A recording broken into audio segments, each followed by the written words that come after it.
Olá, eu me chamo Eliomar e essa é mais uma aula da Escola Bíblica Dominical da Igreja Batista do Barro Preto. Estamos estudando juntos os 10 Mandamentos, série que chamamos aqui de Os 10 Mandamentos, uma abordagem prática.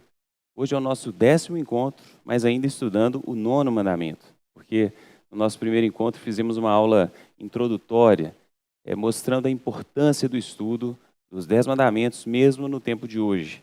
Você que perdeu alguma das aulas ou hoje, pela primeira vez, tem a oportunidade de nos acompanhar, recomendo que depois você procure as aulas anteriores no YouTube da Igreja Batista do Barro Preto, no nosso canal, e aí você poderá, então, assistir às aulas anteriores, que, pelo menos para a minha vida, tem sido bênção, certamente serão também para a sua vida. Bom, como sempre fazemos, antes de começarmos aqui o nosso estudo, vamos juntos falar com Deus. Pai querido, obrigado, Senhor, porque de novo temos a chance, a liberdade e a oportunidade de estudarmos juntos aqui a Tua Palavra. Obrigado, Senhor, porque sabemos que até aqui o Senhor tem nos abençoado, tem conduzido, Pai, esse estudo, apesar de nossas falhas, dos nossos erros, o Senhor tem nos abençoado de forma que o Senhor tem usado, Pai, essa oportunidade, esse tempo, a minha vida, para que a Sua palavra possa ser dita. Sou muito grato por tudo isso. Te peço perdão, Senhor, pelas minhas falhas, pelos meus erros. E te agradeço, Pai, por todo esse meio que o Senhor promove, para que mesmo em meio a tantas dificuldades, possamos continuar, Pai, proclamando o Seu Evangelho e estudando a Tua palavra com a Tua igreja. Pai, te peço que nos abençoe nessa aula também, que nos dê entendimento. É muito bom, Senhor, podermos estudar temas como esse que estudaremos hoje, a respeito do falso testemunho, porque são temas que a Tua palavra nos ensina e que se andarmos conforme os Teus ensinamentos, certamente viveremos em maior harmonia, em comunhão uns com os outros. Te peço, ó Pai, portanto, que nos abençoe e fale conosco nessa oportunidade. Te agradeço por tudo, em nome de Cristo Jesus que oro. Amém. Bom, essa é, portanto, a nossa oportunidade de estudar aqui o 9º mandamento. E vamos ler juntos Êxodo, capítulo 20, verso 16. Leia comigo. Não dirás falso testemunho contra o teu próximo. Esse é o 9º mandamento. Não dirás falso testemunho contra o teu próximo. Nós vamos aprender aqui nesse mandamento que falar a verdade é uma ordem divina. E, claro, especialmente para os cristãos. Estudando a Bíblia, nós vamos ver que Deus proíbe de maneira enfática a mentira, qualquer ação enganosa, ainda que não seja proclamada verbalmente, e também o falso testemunho contra o próximo. Palavra que aqui foi dita muito claramente, então, na leitura do mandamento. Meus irmãos, falar a verdade é um ato de obediência a Deus, de amor e respeito ao próximo. Nós temos visto aqui no estudo dos 10 mandamentos como Deus tem proclamado a consciência, né, de que Ele é o Senhor das nossas vidas, e nos 4 primeiros mandamentos, de forma muito enfática, a nossa relação com Ele diretamente, e nos 6 últimos, a nossa relação com o próximo. E por isso, eu repito aqui, é um ato de obediência a Deus e de amor também e respeito ao próximo, falarmos a verdade. O cristão, ele deve ser um promotor da verdade. Deve ser alguém que cuida da sua própria reputação e também da reputação do próximo. Que, por amor, por respeito, também cuida da reputação do próximo. Alguém que te conhece, que sabe como você quando vai conversar com você, quando olha para você, o que ele espera de você? Se você é um cristão, ele deveria esperar de você sinceridade. Nada mais que isso.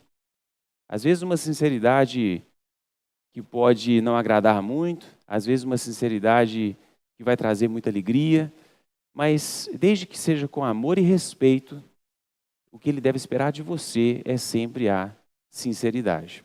Vejamos como Deus encara e percebe e interpreta a nossa falta mediante esse mandamento.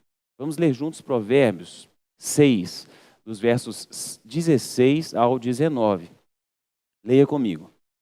6 coisas o Senhor aborrece, e a sétima, a sua alma abomina. Quais são, então, as 6 coisas que Deus aborrece e a sétima que a sua alma abomina?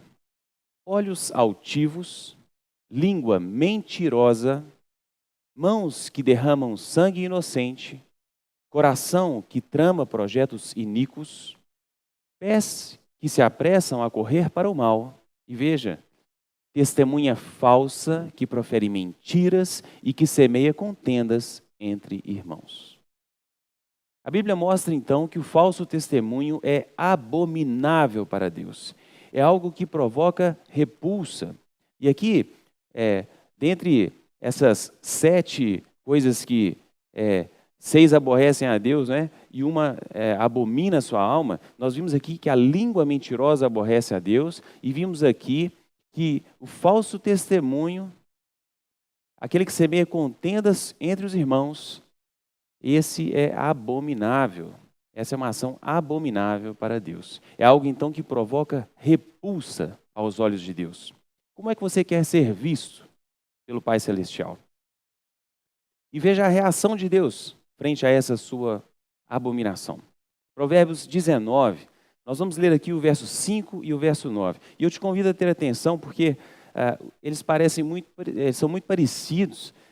E até quando eu estava preparando o material, num lapso ali me veio a ideia de que eu estava repetindo o versículo. Fui conferir, mas é isso mesmo. Vejam, verso 5 e verso 9. A falsa testemunha não fica impune, e o que profere mentiras não escapa. Esse foi o verso 5. Agora veja o verso 9. Novamente, a falsa testemunha não fica impune, e o que profere mentiras, dessa vez o verso diz, perece. Então, a falsa testemunha não fica impune, e o que profere mentiras não escapa, e o que profere mentiras perece. Veja que Deus não apenas contraindica ou proíbe a mentira contra o próximo, mas Deus condena. O texto mostrou que a falsa testemunha é punida, perece. Essa é a reação de Deus.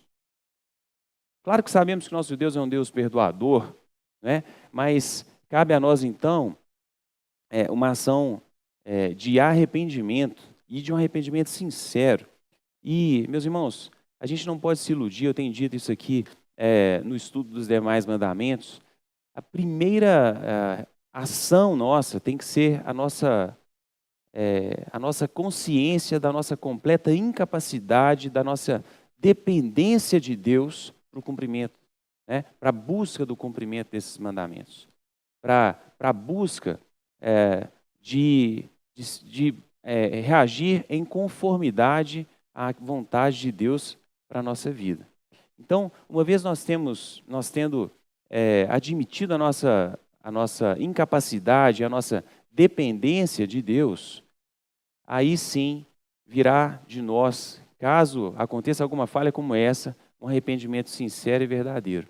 E aí, essa prática, em vez de ser uma prática repetitiva em nossa vida, vai ser uma prática rara, né? Porque, felizmente, ainda erraremos, mas será uma prática rara e sempre que ocorrer acompanhada de arrependimento e cada vez mais rara, porque, afinal de contas, nós devemos buscar de Deus o tempo inteiro santificação, né? Santificação contínua. Continuando a leitura bíblica, quando nós lemos o livro de Atos, uma história que nos chama a atenção é aquela história de Ananias e Safira. Eu não vou ler aqui todo aquele texto, mas a Bíblia narra que os apóstolos davam testemunho da ressurreição de Jesus e que em todos havia abundante graça. A Bíblia diz que não havia necessitado entre eles, porque aqueles que vendiam as suas propriedades traziam os valores correspondentes até os apóstolos para que se distribuísse então àqueles que tivessem necessidade em algum momento específico, né? Quando preciso, quando houvesse uma situação de necessidade, esse valor então da venda que foi trazido seria distribuído. Só que Ananias e Safira venderam a sua propriedade e combinaram entre si que iriam reter parte daquele valor, levando só uma parte para os apóstolos. E aí veja o que foi que disse Pedro a Ananias. Está lá em Atos, no capítulo 5, verso 3. Leia comigo. Então disse Pedro: Ananias, por que encheu Satanás teu coração para que mentisse ao Espírito Santo, reservando parte do valor do campo? Veja, a mentira, meus irmãos, é de Satanás. Ela vem do diabo e diretamente contra Deus. E o pior é que nós somos o meio usado pelo diabo para atacar a Deus com a mentira. O diabo nos usa e, através dessa nossa fraqueza, afronta a Deus com o nosso exercício da mentira. O texto disse que, quando Pedro pergunta, ele diz: por que encheu Satanás o teu coração? Falando a Ananias. E nós devemos também ter muito cuidado com aquelas meia-verdades, né? O cristão não deve, por exemplo, omitir algo que seja relevante de forma proposital, induzindo alguém a um falso entendimento. Isso é muito comum também entre a gente, né? E por incrível que pareça, a gente tem um exemplo bíblico de alguém que nós admiramos muito, de uma atitude como essa, né? Você vai se lembrar o que fez Abraão a respeito de sua mulher. Vamos ler juntos, Gênesis 12, do verso 10 ao verso 13, para a gente se lembrar um pouquinho dessa história. Vamos lá. Havia fome naquela terra. Desceu, pois, Abraão ao Egito para aí ficar, porquanto era grande a fome na terra. Quando se aproximava do Egito, quase ao entrar, disse a Sarai, sua mulher: Ora, bem sei que és mulher de formosa aparência. Os egípcios, quando te virem, vão dizer: é a mulher dele, e me matarão, deixando-te com vida. Dize, pois, que és minha irmã, para que me considerem por amor de ti, e por tua causa me conservem a vida. E aí, a gente, continuando a história, a gente vai ver que depois Abimeleque descobre toda aquela artimanha, né? E veja o diálogo dele com Abraão, em Gênesis, já aí no capítulo 20, dos versos 10 ao verso 12. Disse mais Abimeleque a Abraão, leia comigo: que estavas pensando para fazeres tal coisa? Respondeu Abraão: eu dizia comigo mesmo: certamente não há temor de Deus nesse lugar, e eles me matarão por causa de minha mulher. Por outro lado, ela de fato é também minha irmã, filha de meu pai e não de minha mãe, e veio a ser minha mulher. Meus irmãos, Abraão ali então, muito preocupado com a sua própria segurança, omite uma situação de forma consciente e proposital, omite sabendo que passava um conceito enganoso, né? Isso não é correto. Mas quando a gente estuda a vida de Abraão, a gente vê uma crescente de alguém que vivia numa sociedade politeísta, que é chamado para um desafio muito além da sua necessidade, da sua capacidade, pelo menos aparentemente, e ele sai da sua parentela e depois ele se torna uma referência como homem de fé.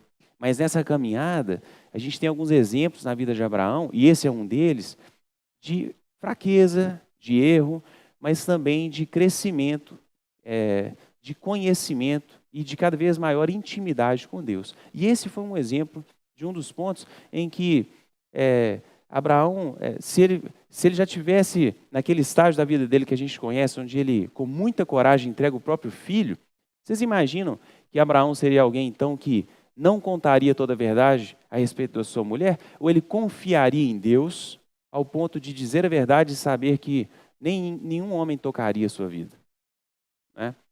Ou que se tocasse seria a própria vontade do Senhor permitindo aquilo.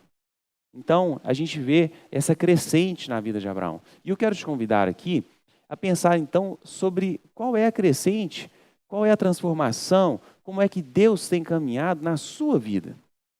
Desde quando você, de forma muito consciente, entende que você é um crente no Senhor Jesus, Salvador da sua vida, como é que ela tem sido transformada? Você hoje tem mais maturidade de cristã do que você tinha antes? E a mentira, ou o falso testemunho, ou a mensagem enganosa, meus irmãos, por simples que pareça, ela é um bom termômetro para a gente pensar sobre isso. Porque, infelizmente, nós somos habituados a querer dizer o que agrada, a querer dizer aquilo que nos convém, a querer dizer aquilo que de alguma maneira traz para nós algum benefício. Então pense um pouquinho, né, no seu dia a dia. Às vezes eu fico impressionado, tem gente que é viciado em mentir, né? Tem gente que mente porque quer ganhar vantagem e às vezes nem tem uma situação de ganhar vantagem, mas ele está tão acostumado a mentir que tudo que ele vai contar, ele inventa um pouquinho mais, ele aumenta um pouquinho mais, ele cria uma teoria enorme, né? E às vezes se embola naquilo. Às vezes a gente ouve um caso de um amigo, ele vai contar para outro, o caso muda um bocado, né? E tem aquele que é mentiroso profissional, né? Esse aí, ele acredita tanto no que ele mentiu que a próxima vez que ele contar o caso, ele conta igual de novo, porque até ele acreditou, né? Mas eu queria te convidar, como cristão, a pegar essa coisinha simples, que parece pequena, de pequenas mentirinhas na sua vida, e começar a pensar como Deus tem te transformado, para que até isso seja menos frequente na sua vida, né? E curioso que quando a gente lembra lá de Abraão, depois a gente vê que Isaac fez algo muito parecido também a respeito da sua relação com sua mulher. Mas isso talvez seja tema para a gente aumentar um pouquinho aí a discussão num próximo estudo, aprofundar um pouquinho mais. Bom, mas se a mentira, o falso testemunho, a meia-verdade, uma omissão proposital, mal intencionada, são condenados nesse mandamento, o que é que esse mandamento incentiva? O que é então que é defendido por Deus nesse mandamento? O que é promovido pela palavra do Senhor? Vamos ver juntos Efésios 4, verso 25. Leia comigo. Por isso, deixando a mentira, fale cada um a verdade com o seu próximo, porque somos membros uns dos outros. Veja, deixando a mentira, fale cada um a verdade. Precisamos, meus irmãos, como cristãos, eu já falei isso aqui e vou repetir, promover a verdade. Lembre-se de que não dá para ser mais ou menos verdadeiro, não dá para ser mais ou menos ético. A gente, de fato, precisa deixar a mentira de lado. Ela não pode ser parte da nossa vida. Outro texto importante para nos direcionar a respeito disso está em Colossenses 3, versos 9 e 10. Leia comigo. E aí, a primeira frase é muito direta e ela precisa ressoar aí para você, né? Veja, não mintais uns aos outros, uma vez que vos despistes do velho homem com os seus feitos e vos revestistes do novo homem que se refaz para o pleno conhecimento, segundo a imagem daquele que o criou. Vejam a relevância de você dizer que é alguém transformado por Cristo Jesus, pela ação do Espírito Santo na sua vida. O que a palavra de Deus diz a respeito disso, se você proclama que é alguém transformado, é que você deve se despir do velho homem. Portanto, não mintais uns aos outros. Foi o que acabamos de ler. E aí, a gente agora então tem uma vida refeita para o pleno conhecimento, segundo que imagem agora? Segundo a imagem daquele que nos criou.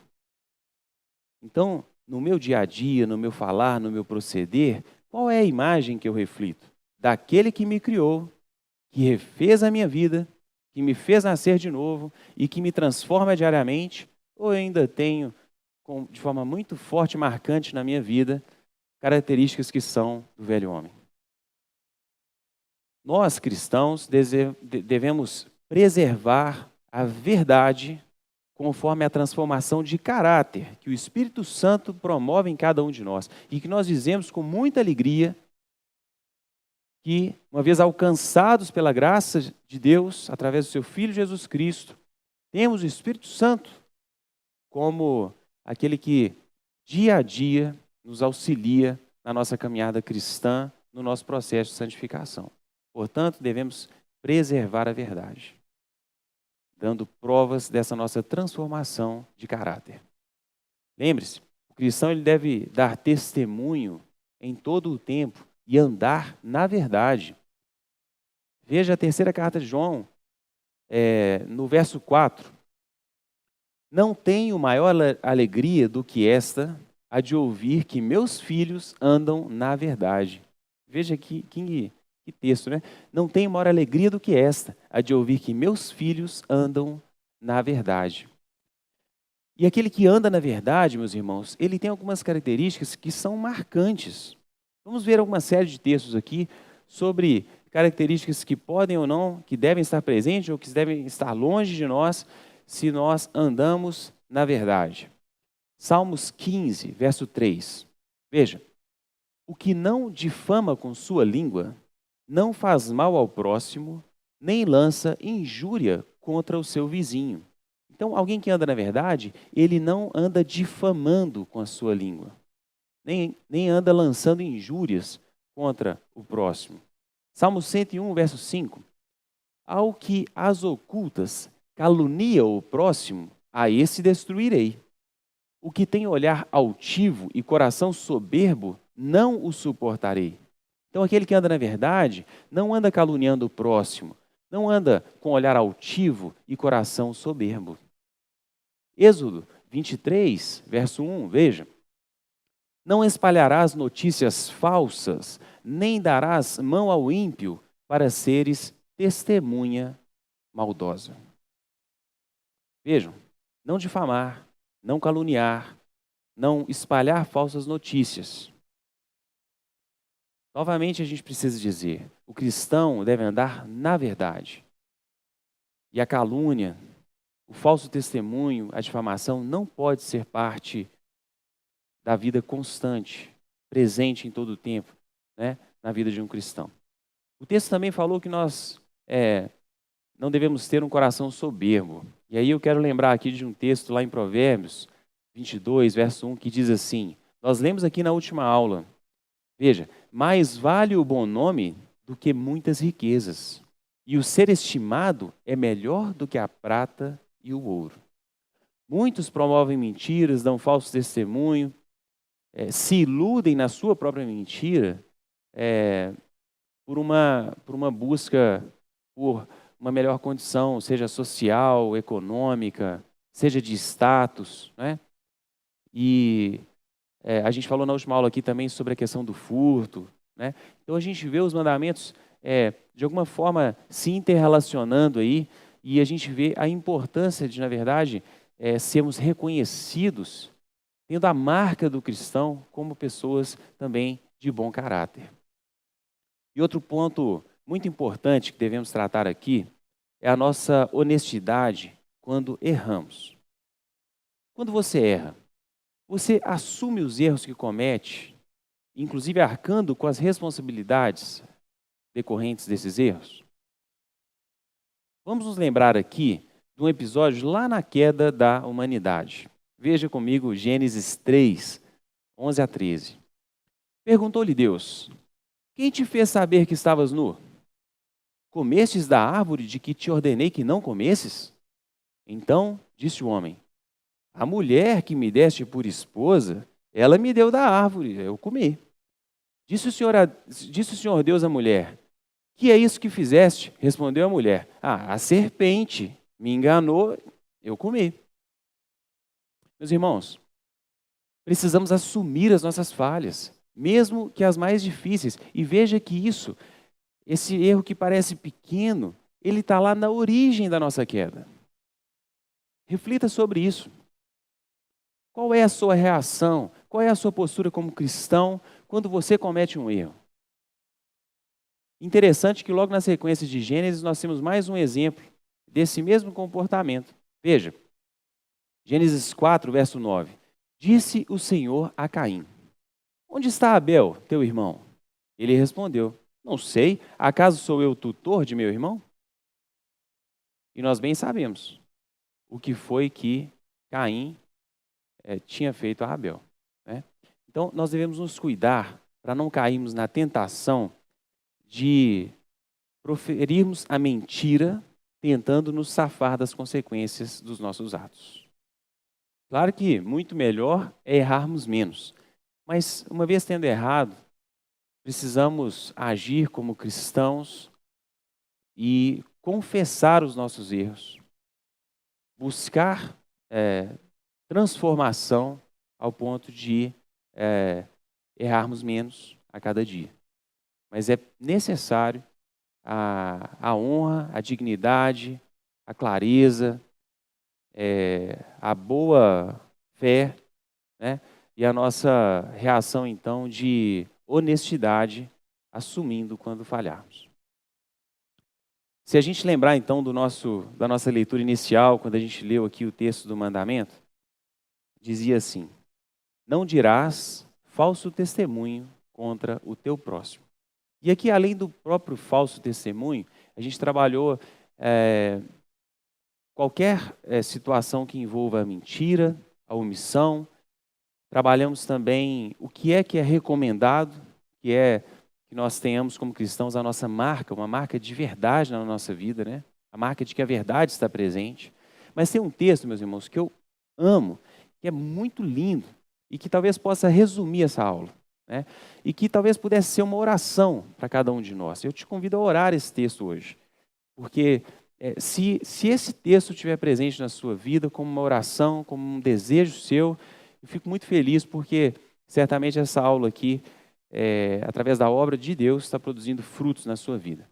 Leamos juntos Filipenses 4, verso 8. Diz assim: finalmente, irmãos, tudo o que é verdadeiro, tudo o que é respeitável, tudo o que é justo, tudo o que é puro, tudo o que é amável, tudo o que é de boa fama, se alguma virtude há e se algum louvor existe, seja isso o que ocupe o vosso pensamento. Me permitam ler novamente esse texto, né? Finalmente, irmãos, tudo que é verdadeiro, tudo que é respeitável, tudo que é justo, tudo que é puro, tudo que é amável, tudo que é de boa fama, se alguma virtude há e se algum louvor existe, seja isso o que ocupe o vosso pensamento. Meus irmãos, que essa seja a nossa oração ao final desse estudo. Que a gente peça a Deus, né, que o nosso coração seja ocupado por esse tipo de atitude e de forma de vida, né? Daquilo que é puro, amável, de boa fama, onde há virtude e louvor ao nosso Deus, né? Que as nossas atitudes sempre, como cristãos, tragam a glória ao Senhor e o engrandecimento do seu reino, né? Afinal de contas, além da bênção de já termos a certeza e a convicção da nossa salvação, mais do que sabermos que somos salvos, nós devemos nos colocar à disposição como instrumentos nas mãos de Deus para usufruirmos desde já a nossa salvação. Porque eu não serei salvo quando morrer ou quando for arrebatado. Mas eu sou salvo desde já. Preciso viver como salvo e usufruir aqui, no presente momento, da salvação que tenho em Cristo Jesus. Esse é o fim do nosso encontro de hoje. Espero que seja bênção para a sua vida, como foi para mim enquanto estava preparando esse estudo. Deus falou muito ao meu coração e eu, de fato, desejo que Deus me transforme a cada dia para que a verdade seja presente na minha vida e seja uma marca minha como cristão e que seja também sua. A gente se encontra no próximo domingo para estudar o último dos mandamentos e novamente clamando a Deus que fale aos nossos corações. Que Deus te dê uma semana abençoada na presença dEle e a gente se encontra.